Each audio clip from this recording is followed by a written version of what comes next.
It was a quiet Sunday afternoon, and I was wrapping up some maintenance on my barn. As usual, the sun was setting over the fields, casting a beautiful orange hue across my property. Everything was peaceful until Karen showed up. Karen had always been an issue. She lived down the road in one of the fancy new homes that had been built by the HOA, and she had a habit of thinking she had a say in everyone else's business. The HOA had a lot of power in the neighborhood, but I wasn't someone who was easily intimidated. That afternoon, Karen marched up to my barn, a determined look on her face.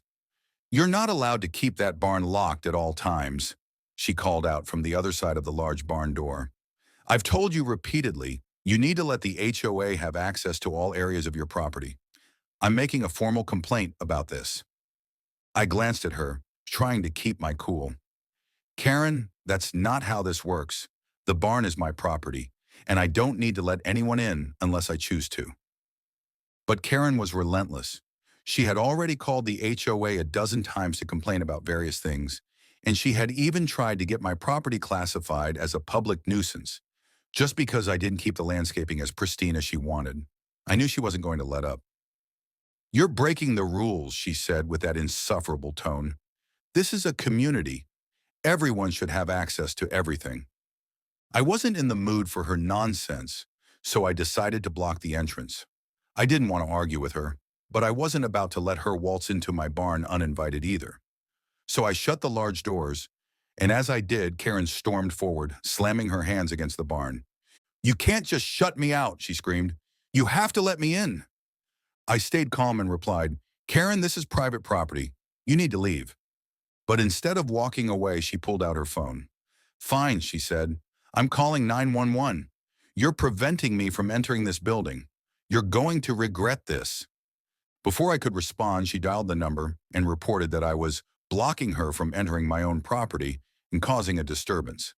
As she rambled on, I couldn't help but shake my head. This woman had a way of turning the simplest situations into full-blown emergencies. I sighed and stepped back, waiting for the cops to show up. Karen, however, seemed to think the 911 call would work in her favor, as if the police would take her side just because she screamed louder. But Karen had no idea what she was getting herself into. Within 15 minutes, two police cars pulled up to my farm. The officers got out, and I immediately recognized them as local officers I had worked with on a few cases. One of them, Officer Simmons, had even been to my place a few times. He was friendly and knew I wasn't the type of person to get into trouble. "Hey, Jack," Officer Simmons said, nodding at me as he walked up to the barn. "What's going on?" Before I could answer, Karen cut in. "He's locking me out of my rightful access to this barn. He's refusing to let me in." I almost rolled my eyes. The absurdity of her claims was beyond me. "Karen, this barn is my private property," I said, trying to stay patient. "You don't have any right to demand access to it." Officer Simmons turned to her and asked calmly, "Ma'am, why do you need to enter the barn?" "I need to make sure he's following the HOA guidelines," Karen said, crossing her arms. "This is ridiculous. He's always making things difficult for me." Simmons turned back to me and raised an eyebrow. "Jack, what's going on here? Is she making this up?" I nodded, keeping my voice steady. "She's called me out here multiple times before for petty things. She's already reported me to the HOA several times. But this is different. Now she's calling 911 just to cause trouble." Officer Simmons sighed and looked back at Karen, who was still fuming. "Look, I don't know what your issue is, but if he doesn't want you on his property, you can't force your way in."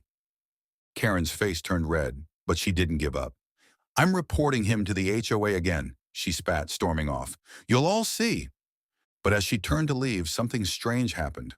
Another car pulled up, but this time it wasn't another officer or a neighbor. It was an unmarked black SUV, and I instantly recognized it. DEA. The agents stepped out, wearing tactical gear and scanning the area. They approached me, and one of them, Agent Roberts, gave me a nod of recognition. "Jack, we've got a situation here?" he asked in his usual serious tone. Karen, who had been walking away, froze when she saw the DEA agents.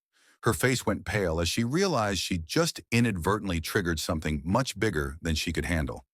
"Ma'am, is there an issue here?" Agent Roberts asked, his voice calm but carrying authority. Karen's jaw dropped. "What? Who are you?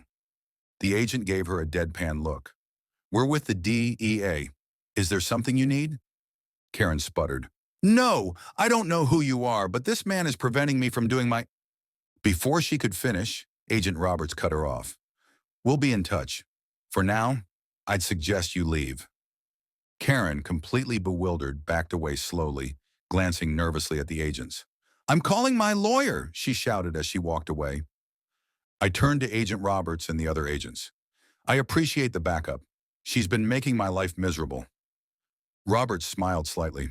No problem, Jack. We're just here on a routine investigation, but looks like it worked out for the best. I shook my head, trying to suppress a laugh. She really didn't know who she was messing with. With Karen gone, the agents stayed for a while, talking shop and making sure everything was fine. After they left, I went back to my barn and locked it up. It had been a strange afternoon, but I'd learned one thing for sure. Never underestimate the consequences of messing with the wrong neighbor. From that day on, Karen kept her distance, and I could see the fear in her eyes whenever she passed by my place.